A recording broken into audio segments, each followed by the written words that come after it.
toda pessoa que se sente superior às outras diz que é chegada a hora de separar o joio do trigo. Eu nunca vi ninguém se sentindo inferior ao próximo, ou servo do próximo, ou mais humilde na relação com o próximo, dizer que chegou a hora de separar o joio com o trigo. Geralmente são os poderosos, os ricos, a classe média na segurança pública, são os da sã doutrina que não conhecem o Evangelho, que dizem que a ortodoxia deles cria trigo e que o erro dos outros produz o joio. E assim por diante. Os superiores são trigo, os inferiores são o joio. E se eu em algum momento falei diferente, foi equívoco. Essa é a verdade. Os superiores, em qualquer ranking, se sentem o trigo e designam os outros como joio. O que, do ponto de vista do Evangelho, é uma blasfêmia, um pecado. E aí você, que está com o texto aberto aí, quer saber sobre o que eu vou falar? Por que Jesus não acaba logo com toda essa palhaçada humana? Da gente viver assim, nessa ambivalência, nessa ambiguidade. Por ordem de Jesus, não separem o joio do trigo, porque o trigo vale tanto que se perdeu um trigo para se arrancar 100 joios. O prejuízo ainda é enorme. Então não arranquem. Esperem. É uma tarefa horrorosa, é uma escatologia horrenda. Por isso Jesus disse, segura aí, porque está cheio de trigo, está cheio de gente boa. Eu vejo, às vezes, gente boa que não entendeu as coisas direito, marchando com os filhos do maligno. E vejo filhos do maligno oportunistas, tirando proveito de uma multidão de gente boa, de trigo.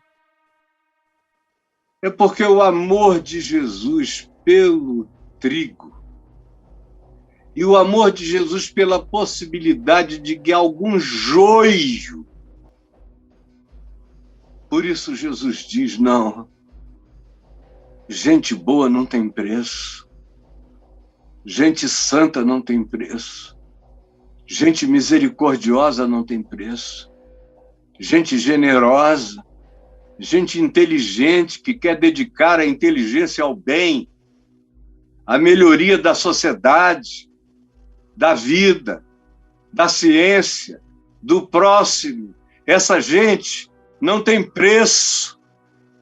Todas as vezes que o mundo acabou, o mundo recomeçou com a semente de pessoas do bem, de trigo. Sociedades foram extintas, mas os sobreviventes do trigo se esconderam nas montanhas, nas cavernas. Eles não tinham nenhum apego pelo poder, eles saíram. Eles saíram de Sodoma e Gomorra. Eles saíram de lugares de juízo. Saíram até a prostituta Raabe de Jericó para não cair com os muros. Sempre deixaram. Os filhos da luz sempre preferiram deixar a cidade, ir para os montes, se distanciarem, se afastarem, porque eles sabem que eles não são mais hábeis na sua própria geração do que os filhos da maldade, do maligno, como Jesus disse em Lucas 16. Vá conferir. Porque os filhos das trevas são mais hábeis na sua própria geração do que os filhos da luz. É por causa dessa ambivalência de que a gente vive no meio disso e que há dimensões da bondade humana no meio da ignorância e que há gente da maldade semeada no meio do povo do trigo, é que Jesus disse: espera, porque o trigo não tem preço. E quem sabe até os loucos de hoje não se convertem em algum trigo antes da ceifa final. Em segundo lugar, olha aí, por quê? Por quê? Porque ninguém sabe com certeza o bem e o mal no mundo. A gente comeu a árvore do engano. Não foi a árvore do conhecimento do bem e do mal. Foi, mas não foi o conhecimento do bem e do mal que a gente comeu. O nome da árvore era a árvore do conhecimento do bem e do mal. Só que o resultado da experiência não produziu o conhecimento do bem, nem o conhecimento do mal.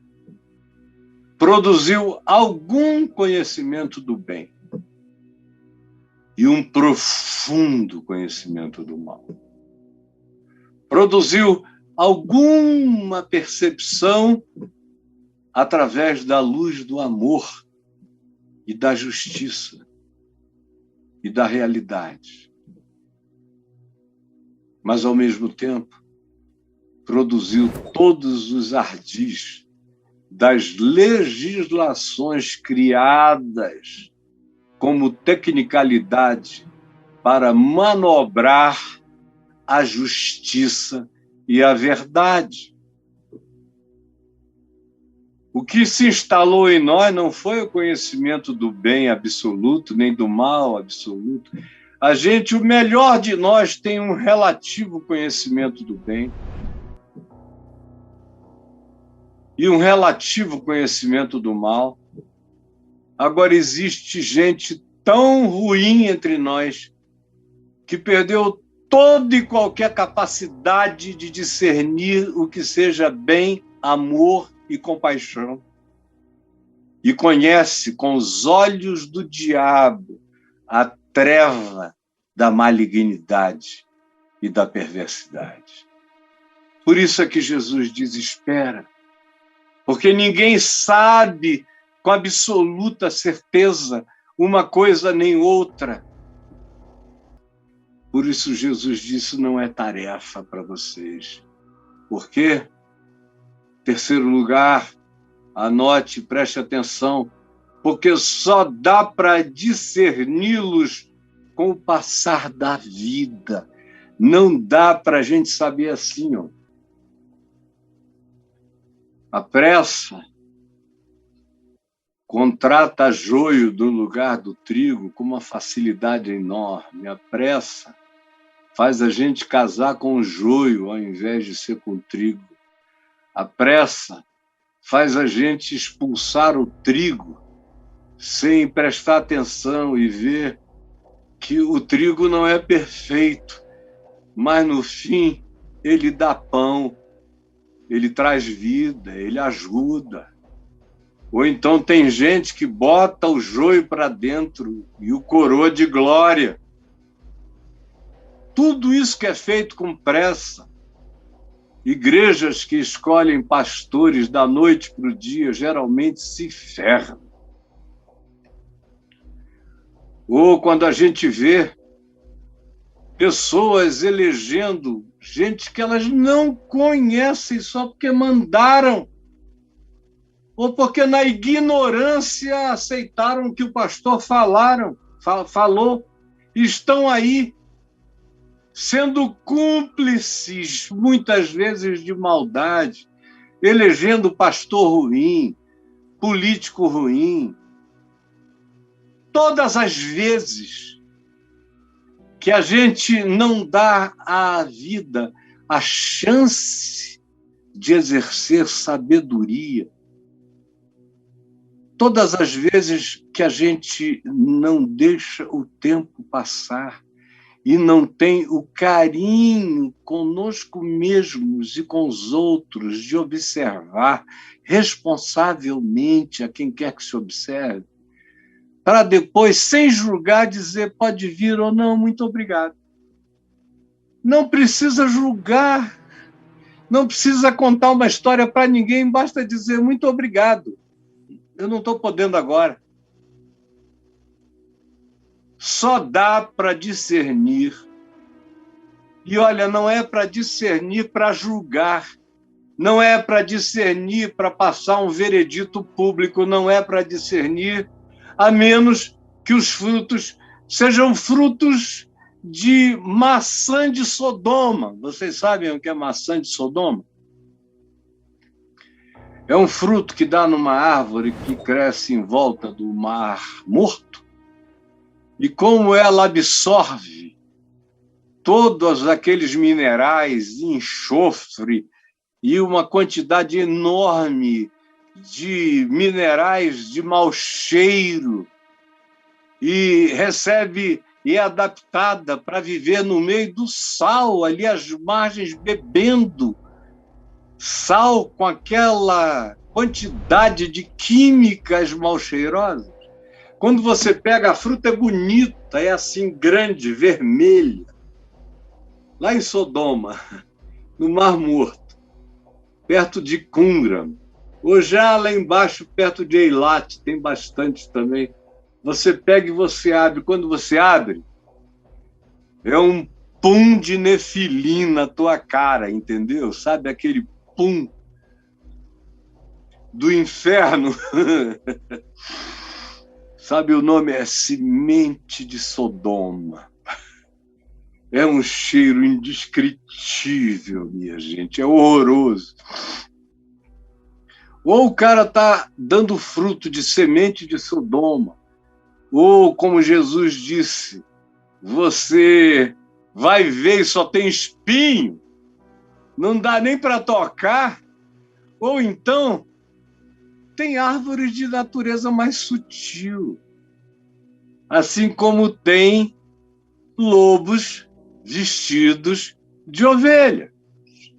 Então, Jesus disse, não se meta, porque só dá para discerni-los com o passar da vida. Porém, com o passar da vida, você pode não ser nunca mais enganado por nenhum deles. Olha, sinceramente, do ponto de vista teológico, bíblico, político, ideológico, sociológico, filosófico, pode mandar. Não tem mais nada disso.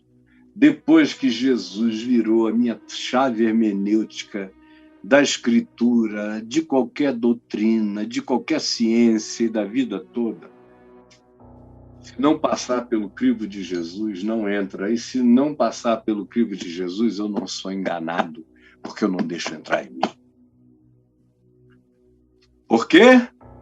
Quarto lugar, veja aí, preste atenção, porque só o juízo divino consegue penetrar a essência humana.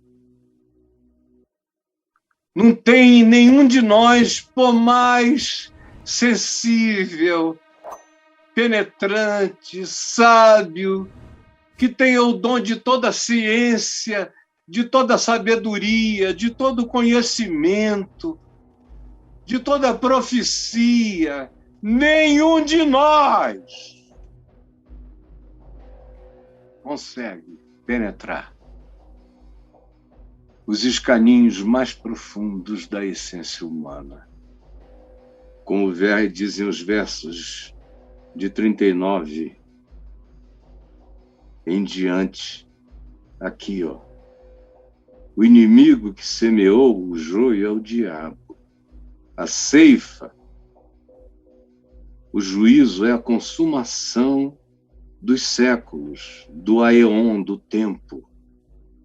E os ceifeiros são anjos, são alienígenas, são extraterrestres, anjos, emissários de outra dimensão, de outros principados, de outras potestades, de outros poderes, de outros tronos, de outras criações que receberão o mandato dessa separação.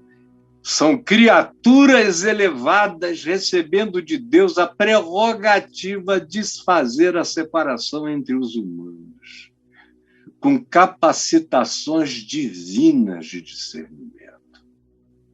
Versos 39 e 40. Pois assim como o joio é colhido e lançado no fogo, assim será na consumação dos séculos. Assim será na consumação dos séculos. Mandará o Filho do Homem os seus enviados, os seus mensageiros, os que vêm de outras camadas com ordens divinas, seus ministros de outras dimensões, que ajuntarão do seu reino todos os escândalos. O reino de Deus não é a igreja. O reino de Deus é tudo aquilo sobre o que Deus incide. E todas as coisas existem em Deus, nele respiramos, existimos, nos movemos, pensamos. Portanto, tudo existe nele. O reino dele, nele até existe o diabo não respira sem a soberania de Deus. Não existe criatura no universo que respire, que exista, que não exista em Deus. Nada existe fora de Deus.